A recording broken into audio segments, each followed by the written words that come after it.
Welcome to Parenthood Bites, the podcast where we explore life as a parent in tech.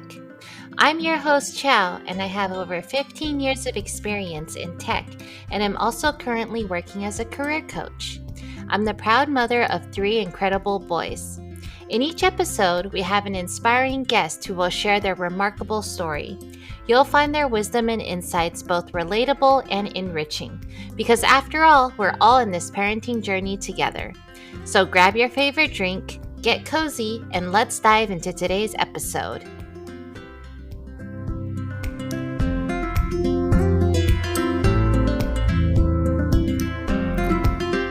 Hi everyone, welcome to episode 36 of Parenthood Bites. We're here today with Dave White, who is formerly the head of product operations and is currently an operator and investor as well as advisor in product management in the Bay Area. Hi Dave, how are you? Hi, Chow. I'm great. Good to see you. Good. Yeah, it's good to see you as well. How's the weather over there on your side? Probably similar to the weather on your side. It's great. It's kind of the good California weather. We were just visiting our older daughter in New Orleans, and it was quite a bit warmer. We were noticing that it was cool in the morning here compared to New Orleans.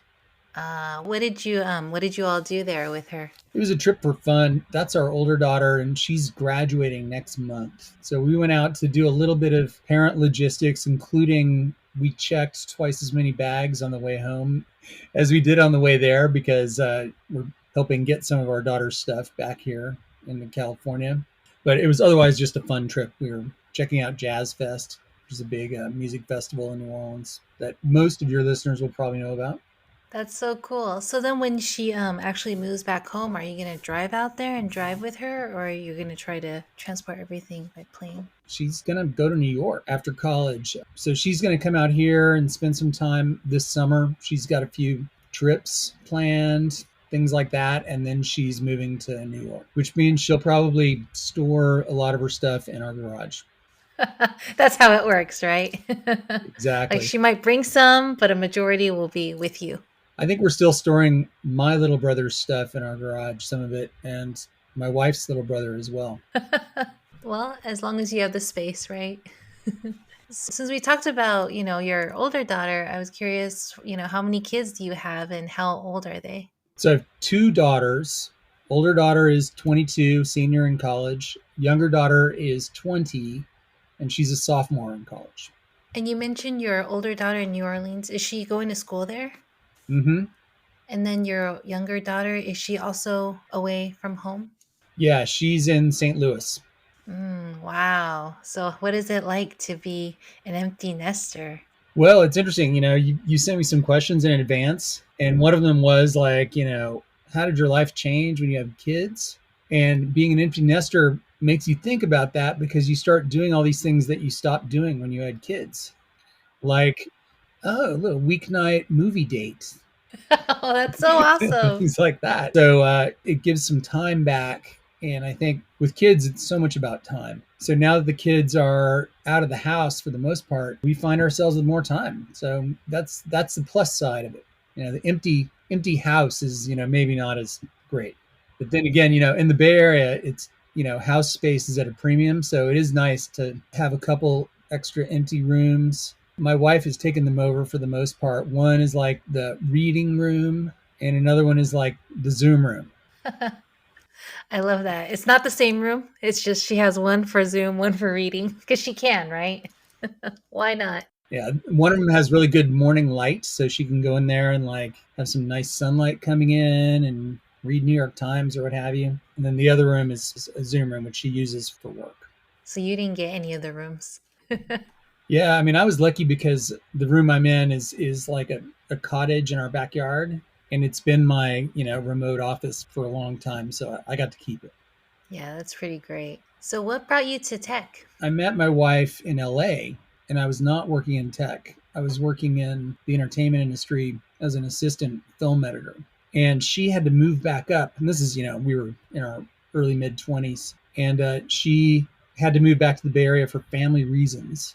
And I decided that it was worth chasing her up to the Bay Area. So I decided to come up here, and I learned pretty quickly that there wasn't a whole lot of film industry going on in the Bay Area. So I ended up getting a job in video games, working as an associate producer for a video game developer. And so that was my first tech job. The transition it wasn't that hard because I was doing digital video and doing film editing on computers in LA. So I was doing multimedia type stuff. That's what they called it back in the 90s in video games. And fast forward a little bit, the internet started happening in the mid late 90s. And they found out that I was already on the internet. So I got drafted to be on the web team at the company I worked for at the time. They're like, oh, you need to be on the web team. So that's how it started. And you've been on web ever since, huh? Yeah, for sure. It's evolved a lot since the static web pages and the Perl CGIs. It's been amazing actually to see how much the internet has changed all of our lives over that period of time, just a few decades. It's hard to believe. I keep looking back and realizing, oh my God, the smartphone happened in 2008. What? Right. It's hard to believe it happened and we were already adults well in our working careers, right? And it happened then. Yeah. It feels like it's been around forever. And I spent most of my kids' childhood with them lobbying me to get them smartphones. We'll have to dig into that a little bit later on about how you handled that. For sure. So, how many years were you in tech before you became a parent? 8 years minus 2 of those years were in grad school. Got it. So, you started having kids when you were in grad school? Just after grad school, yeah. Oh, okay. So, in your pretty much your whole working life, you had kids. Well, I had worked for about 8 years. Oh, Before, okay. yeah. The 2 years of grad school were part of that 8 years. Oh, okay. So, you were already working while you were in Yeah. grad school. Sorry, I didn't match up the timelines in my head for a minute there. So, when you had your first kid and second, what was the parental leave policy like? Non-existent. You just had the kid, went back to work? Yeah, well, for dads, there was no such thing as dad's parental leave, except, well, not at companies I worked for. Like perhaps maybe there were some progressive companies out there. You're talking about 2002 and 2004 when my kids were born. So for dads, pretty much non-existent. For the moms, if I recall, it was not a lot. Maybe like the company put in a few weeks and then the state kind of supplemented. So the state provided some parental leave benefit. We decided my wife should take 6 months for both of them. And we had to kind of supplement that. It wasn't fully covered to do 6 months. Right. But at least she had the flexibility to be able to do that. Yes. Not covered, but still able to.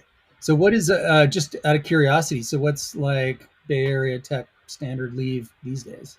I think it varies. Like the bigger companies, right? Like Google, Meta, the bigger companies have like 5 to 6 months now. And I think a lot of smaller companies are slowly following suit. Like Marquetta, when we went to Marquetta, it was very little, but I hear now it's very generous. So I think a lot of the companies are slowly becoming more. And now there's leave for dads too. Well, I wish there had been leave for dads because just being able to help more, there's no shortage of things to do. So Absolutely. How did you handle the newborn with no leave? Like you must have been so tired at work every day. well, we both spent some time working in video games, and I'm a video gamer, and I figured out that I could help by like giving the baby a bottle late at night and give my wife like an uninterrupted block of time to get some rest so that she could function and be more well rested. So that's one thing we figured out is that she would go to sleep at like 8 o'clock or some early time, and I would take the late shift.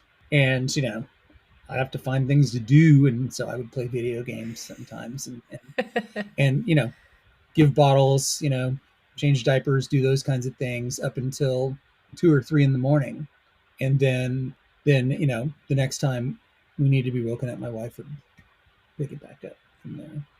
So that was part of it. Wow. But then you're up at 2 to 3 and then you're up in the morning for work.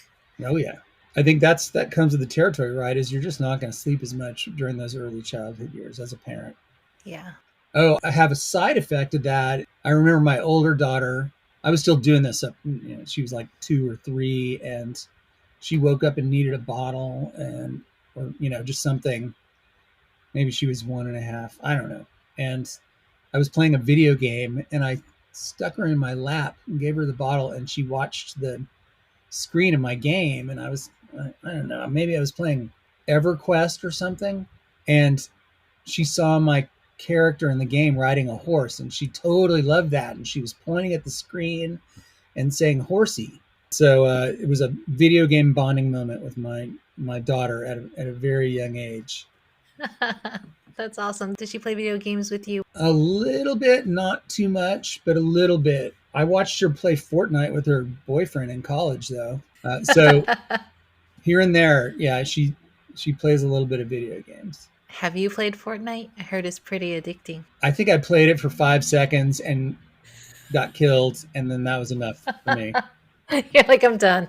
I was like, I get it. I get it. Like, I'm not willing to put in the investment of time to become more survivable, so we'll leave it at that. But it looks like, I watched Sher play, and it looks like a fun game. Yeah, we never played it, and I never thought to get it because I'm like, what if the kids get addicted? Then they're gonna want to play it all the time. So just forget it. Since they never asked about it, I never brought it up. They still haven't asked about it? No, Oh, isn't that? that's pretty good. Yeah, it's pretty Yeah. great. I mean, they ask about plenty of other games, Okay. but not Fortnite. So, what did you do for childcare when they were younger? So, because my wife and I both worked, we got preschool very early. So, the kids went into preschool at 6 months. And we found one that was highly recommended from friends. It was not too far from where we lived. And it turned out to be one of the best things ever. Like, I mean, I think that we're probably lucky, but also I observed a few things, the benefits of the kids going in and having a preschool environment. Now, it wasn't like a preschool that, was getting the kids to read at age 1 or something. It wasn't ridiculous. But it was social for the kids. It was developmental. I think it had a lot of positive impacts. It was really good for all of our immune systems because the kids would bring home a new cold every month. The kids are 2 years apart. So I'd say for the first 3 or 4 years of having kids, we just got used to having colds all the time. Everyone, right? Just taking turns getting sick. Oh, yeah. But then after that, there weren't as many colds or anything. So it got much better. And I think part of it was, the kids are developing their immune systems and good, they're getting exposed to whatever versus a kid who spent a lot of time at home and then starts school at a later time. They're going to go through that where they're, getting exposed to tons of germs and having to, develop their immune system then. Yeah, definitely. So, what about when they were in school, high school, elementary? Did they go to after school care? So up until the end of grade school, they had after school care. And then we had other things for them in middle school. If we couldn't be around, things for them to do, that kind of stuff. But it wasn't like we were sending them into after school care or anything anymore. Right, just like activities, if they had any activities and stuff. Were there any activities they were into in high school? Oh, yeah. Lots of activities, both kids. Luckily, they weren't into something that would take up all of our weekends all the time. That mostly ended with soccer in middle school. That kind of filled up weekends a lot. But they had lots of school activities, they had friend activities, things like that. We still tried to fill up their summers. So when it wasn't the school year, we would either have them go to camp or if they were interested in something, we'd work with them to see what they thought might be fun. And we'd program the summer a little bit so that there wasn't too much unstructured time here and there. It's funny because I remember my childhood is having tons of unstructured time and nothing going on and just having to go walk over to a friend's house and say, what do you want to do today? And like go do something as kids. Like kids were a lot freer in the old days. Yeah, I remember lying on the couch and just watching TV and being like, man, daytime TV sucks. That must be why we go to school all the time.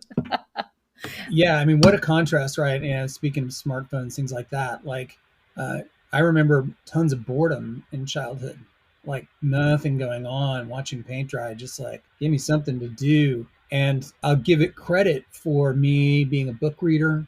Like things were so boring that I had to pick up books and read them. Whereas the kids these days have no shortage of things to do at their fingertips, right? In the digital world. So it's interesting to me, like, do they even really know boredom? you know? Yeah. Even like 30 seconds with nothing to do. They're like, oh my gosh, I'm so bored. And you're like, you've been there for 30 seconds. It's okay. Or an ad comes up that's like 10 seconds. Oh my God, it's 10 seconds. What do we do? And you're like, tell me about commercials, right? When you don't have a remote and you got commercials and you want to turn to the other channels, you got to dial. I'm like, tell me about that. Hmm. Yeah, they don't experience any of that today. I think you mentioned this question a little bit earlier, but how has your work life changed since you became a parent? So it was really, a factor of time. And so there were many years where I had to structure my time more rigidly at work because I had to get out of there and make it to after school care by 6 p.m. because they would charge me $20 if I got there at 6:01 p.m. So there was a bit of that. And you're saying work life specifically, right? Mm-hmm. When I was younger in my 20s, I pulled an all-nighter. Like I could remember at least once a year I'd pull an all-nighter doing something at work. And it just didn't happen as much, or it became, oh, there's some fire drill in the middle of the night, some server went down. I would luckily, with remote internet capability, I would duck out for a couple hours and take care of something or whatever. But all-nighter in the office didn't happen. And it probably doesn't happen these days now because people can work remotely, or at least in tech. Ooh, I do remember one all-nighter in tech before I had kids because I had to burn about 50 CD-ROMs. Wow. But that was, a long time ago. And it took a long time to burn each CD. You had to wait to burn each one. And sometimes if it messed up, you had to start over. Hmm. I would say also, there are the things that you would expect. Like, oh, hey, I got to leave this meeting and I got to go leave work because there's, some kid emergency I got to go deal with, right? If school calls and says you need to pick up your kid, You got to you got go. to go. And, luckily, my wife and I, we both work, so we could kind of help each other out and juggle that a little bit. But it didn't mean that she did everything and I could do nothing, right? Like I had to be there and contribute that. That said, she did a lot more than me. I'm just going to put it out there. Like, I don't want to paint myself as like this, super dad or anything. My wife was definitely like in charge and knew all the details of everything. She just told you what to do, your part, and you just had to get And that I was done, so right? happy, with that arrangement. If I could just be told what to do and then I could do it, it was pretty good. Yeah, you don't have to think about all the other stuff. I don't know if I want to say like all guys are like this or anything, but I learned that, when I was younger, I thought I was a great multitasker. And as soon as I started watching my kids, like, I got to watch the kid. Oh, the kid's about to put their finger in the wall socket or whatever. Like, you have to be on, right? You have to be tracking. So if you want to like do something while you're watching your kid, you have to be able to do that well. And I would just get so exhausted watching the kids. And I realized I couldn't really do that much concurrently as I thought I could. Right, right. Because they're little kids. What are they going to do? Right. And then you realize, like, oh, they could get into trouble in a matter of seconds. Oh, and it was almost like, and they would, right? As soon as you'd look away, you'd look back, you'd be like, oh my God. How did they even do Yeah. that? I don't know if I have a lot of novel experience around. It's pretty well understood that you're going to have to balance your time a lot more carefully in the workplace as a parent, when your kids are young, especially, right? Yeah. What are some tips or tricks that help you balance that at work? Go to sleep a little earlier if you can. I think, one of them I'd say is, and this is maybe a little larger theme, is help the kids help themselves. And I think that's a good thing. Like, I look at the kids in college and I'm like, oh, I'm so glad that, they solved that problem themselves. That's what adults have to do all day long. It's good for the kids to develop that muscle of solving problems, and they can do it from a pretty early age. Like I remember taking kids on a trip.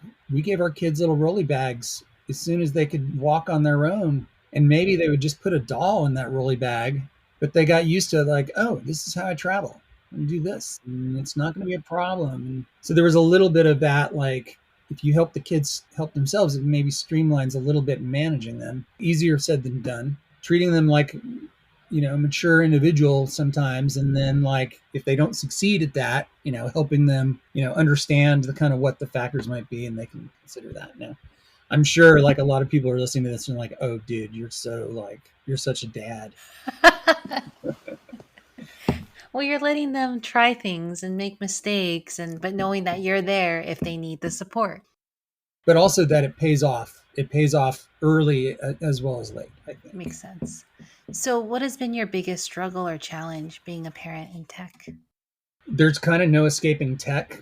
I think that was, it's interesting. So both kids felt like they needed to get out of California for college. Now I think both of them miss it a little bit. They call themselves Californians and that kind of stuff. So we might get them back eventually. But I think they got very, especially middle school and high school, the tech thing is so pervasive in the Bay Area that the kids definitely they were there. They were in the tech thing, and including like high school kids thinking about startups and stuff that is working world type stuff. So I think getting them out of the Bay Area, helping them slow down a little bit, like go on trips where they're a little more unplugged, or just going to other places and seeing how other people live was good, because the tech thing is just it's all over the Bay Area. I mean, you could probably say like, okay, if you lived in the middle of LA, the entertainment industry thing would be probably hard to, it'd probably be affect your kids because it affects everybody in LA because it's an industry town. So similar thing like that. So yeah, I think part of it was the tech thing, speaking of smartphones, right? Like we held out, but we were probably earlier than a lot of parents outside the Bay Area. The kids got their phones at 11. And, speaking of like teaching them responsibility, and things like that. Like we gave them the phones and said, here's your smartphone. If you lose it or break it, you get a dumb phone. And needless to say, neither kid ever had to get a dumb phone. Wow, it worked. Yeah. It also probably made their middle school experience really hard, right? Middle school is the time where the kids are starting to really understand a lot of things, but they lack the experience in all those things. So it's just both my daughters say middle school was the hardest part of growing up for them. Wow. And then high school was a little bit easier? Absolutely. High school was more fun. At that point, the kids kind of had their figured out, okay, I'm kind of this cohort of kid or whatever, right? They found friend groups and things that kind of stuck. Right. And the activities they want to do and things like that, right? Yeah, middle school is hard, and being a kid in the tech area, in the Bay Area tech, probably doesn't make it any easier. Definitely.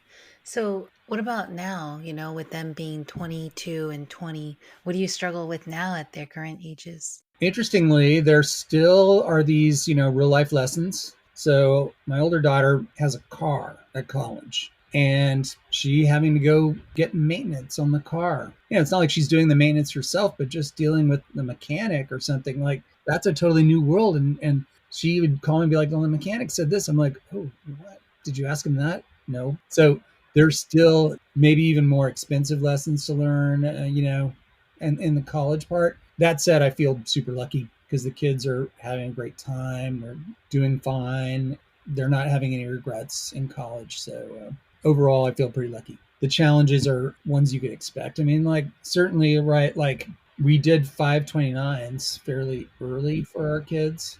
And I'm thanking my lucky stars we did that because it took a lot of stress out of college for us as parents, right? As well as it probably for people who have 529s, it can make the stress of kids applying to college less, I think, because, whether you're going to get financial aid in addition or scholarships or what have you, it's going to cost money. And, I know I have a friend who his daughter got a partial scholarship and he only has one kid.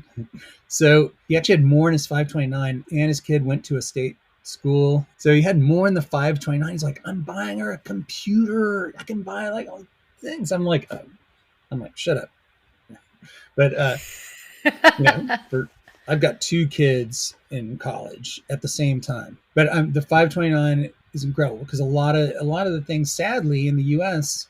is that you go from high school, like a kid goes to public high school, the cost of having them at home and stuff, but not a lot more. And then when they go to college, all of a sudden college is expensive. I don't know how anybody could pay for it by themselves, on their own. Like stories from my parents' generation, or yeah, I went to college. I worked at a gas station pumping gas. That's how I paid for college. And I'm like, it's not going to work anymore. I mean, even the state schools, well, certainly UCs and stuff like that they're expensive. Yeah, definitely. And then for the listeners who don't know, can you tell them what a 529 is? So a 529, it's like a 401k sort of, except for college. And you can start one for each of your kids. And you're allowed to put in, I'm not an authority on this because, like a lot of things, my wife kind of drove all of this. And I'm just a lucky guy, but I feel very lucky because it was a good thing to do. Because it was, hey, you know what? Maybe we didn't live as large for the years the kids were growing up because we were putting away extra money in the 529s. But, we were able to offer to pay for our kids' college. And we didn't have to say, we will pay for your college only if you go to this inexpensive school over here, right? They had choices. So they got to, really during the college application process, think about what might be a good experience for them. They wanted to experience outside California, etc. So that went into that. But so the 529, it's like a savings plan that you do not pay tax. Well, actually, a critical difference between that and 401k is that you put taxed income into the 529. You can't like have it, as far as I know, come out of your paycheck like a 401k pre-tax. However, all the interest that the 529 accumulates, you don't have to pay it if you spend it on education. So that is the reason why it's really worth it. Because number one, it's good to put aside savings for your kids' college, but all the compounded interest from that savings is not gonna be taxed if it goes towards education, and that is a big deal. Yeah, that is. That's a huge saving and a huge benefit for parents, for sure.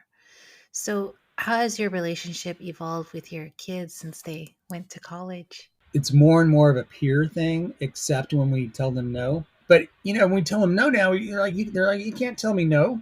I'm an adult. So it's more, but then it's more of an adult relationship. It's like, well, yeah, but who's paying your bills, kind of thing. But it's been wonderful, and it's something that I wouldn't say it's like an turn a light switch on kind of thing. It's more of a gradual thing because it happens over the course of your child growing up. I think is that your relationship's always evolving, and there's some well-known phases that kids go through in their relationships with their parents. Like they have a rebellious phase in their youth. At one point we experienced, there was another phase they went through, which I call parents are embarrassing no matter what. And so that was the phase where luckily that phase is over. But at a certain point, anything that parents did was super embarrassing. So the kids just kind of were embarrassed all the time. What age is that? I'm trying to think back. Middle school, maybe early high school too, somewhere around there. And just that's another thing to toss onto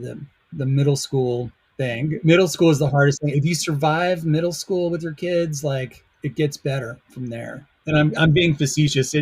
I don't remember it being that bad, but it is.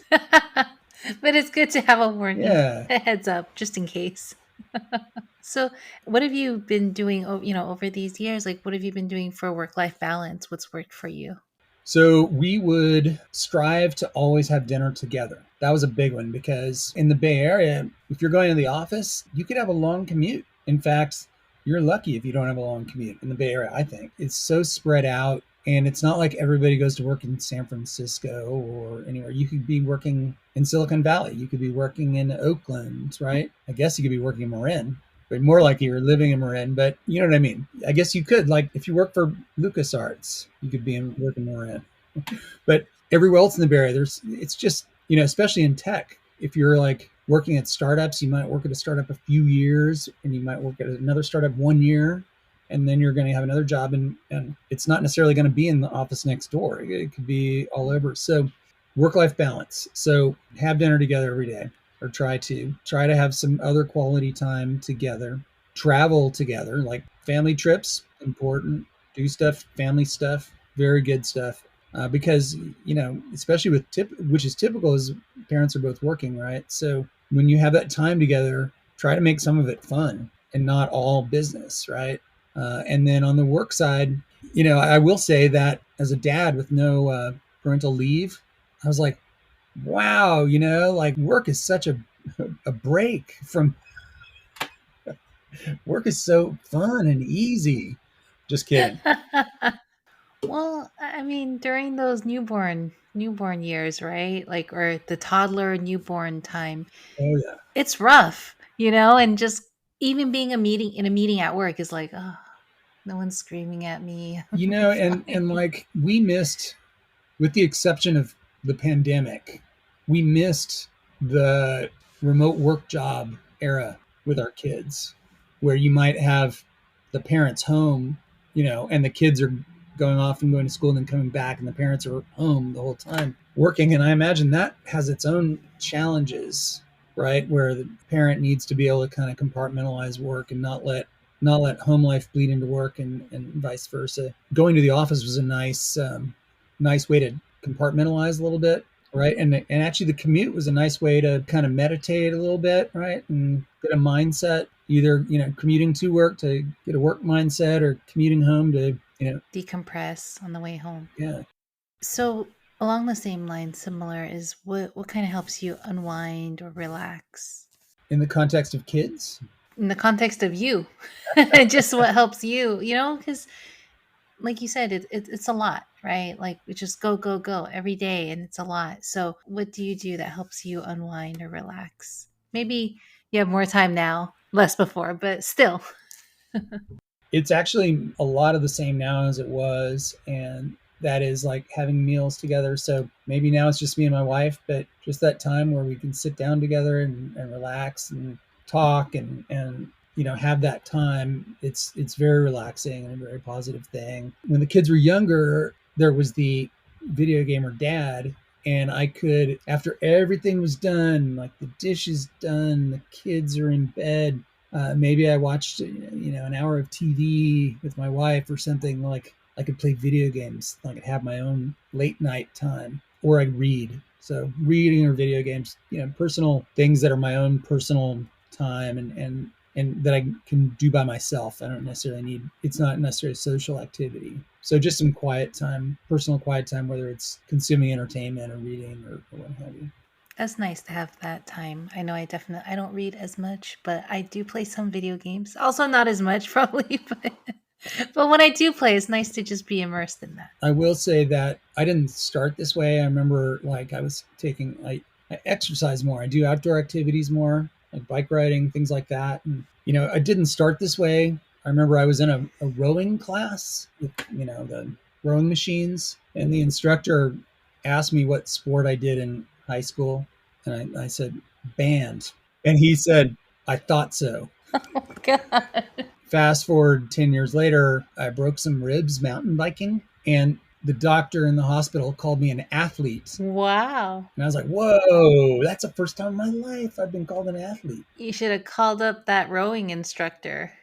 And been like, who's an athlete now? I know. This is neither here nor there, but like in hindsight, I wish I had been doing that earlier, because exercise is a great way to relax, right? It's a great way to work out stress, and you feel better afterwards, right? So I highly recommend working a little exercise into life. And I watched a dad the other morning, and this is like a dad of 2024 versus a dad of early 2000s. And this guy had his earbuds in, probably listening to a podcast. He had one of those running strollers, those long strollers that have a little tent, and the kid sits in the little tent. It's probably strapped in there like a fighter pilot. He's jogging. He's got his earbuds in. He's jogging, and he has a dog, and he's running with the dog. So this guy, like his pre-work regimen, he got all those things done, and he was probably relaxed because he just got some exercise. Yeah, and he got to spend time with both the dog and the kid, and a little bit of me time because he's listening to his own thing. Mm-hmm. I love it, dad of today. Yep. So, the last question I like to ask is what's something you would tell someone who's planning to have kids or something you wish you knew before you became a parent? Well, I already talked about the 529. That was more of a punchline way when you get towards college. But the big one early on was that, and being a tech nerd probably made this worse for me, was that I just assumed, like genetically, the child is going to be a blend of me and my wife. And so they'll be kind of halfway between us. And then when we have a second kid, that kid will be like that too. And I couldn't have been more wrong. I like to think about it this way: like if I rolled a bag of 1,000 dice for each kid, and each of those dice was like a trait, that's what my sibling kids would be. They can be that different. It doesn't mean that you don't see traits in them that are family traits, because you definitely do. You see a lot, but that was one thing, is that the kids each have their own personality, and their personalities could be very different than you, your spouse, the grandparents. I mean, the kids are all unique. And so, I think a fun part of parenting, and also a challenging part, is like help those kids be themselves and help them grow up and in a way that is best for their makeup. That's very well said. I mean, even when we raise the kids the same, raise them the same environment, same parents, and they couldn't be any more different.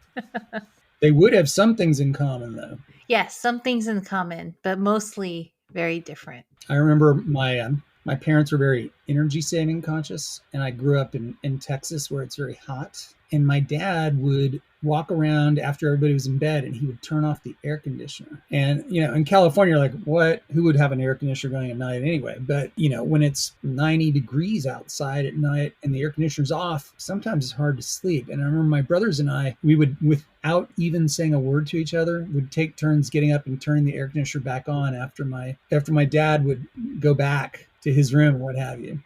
That's smart. Just a secret understanding, huh? We all kind of, had that in common, is that we all shared that suffering together, and therefore, figured out an unspoken co-op on how to manage it. And I bet it's a good memory to talk about now. Oh yeah, it's definitely like, the really fun part of being a grown-up, after you go off and do your own thing, is telling stories back with your parents, from your point of view, because there's so many things that you really didn't talk about at the time. Yeah, definitely.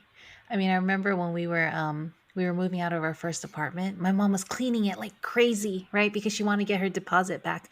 I didn't understand. I was like 4. And I remember like she gave me a juice box, and I spilled some of that juice on the carpet, because in my head, I'm like, we're not living here ever again, right? And here my mom is like cleaning everything. And then when we left, like years later, we were talking about this, and she's like, I was wondering why we didn't get all the deposit back. She's like, I cleaned so much. I was like, oh gosh, it's me. And my brother's point of view, he also did something to the carpet. And, so we both have those memories where we're like, whatever, we're never living here again. It's great. And my mom has a whole nother perspective, and it's fun to talk about it from time to time so she can realize how we messed up. Absolutely. And maybe there's a statute of limitations on some things. That those are like the high school stories, right? Like I expect I'm not going to hear high school stories from my daughters, or not all of them, for a decade or two, depending on what went on. Probably when they have kids. And then they'll tell you, oh yeah, that time. Oh, yeah. You're like, wait a minute. Those were all the questions I had, and thank you so much for sharing your stories with us and sharing your unique perspectives. So thanks a lot, Dave. My pleasure. Great talking to you, Chow, and I think it's really great what you're doing here with this podcast. Thank you, and I hope you have a great rest of your week. Take care.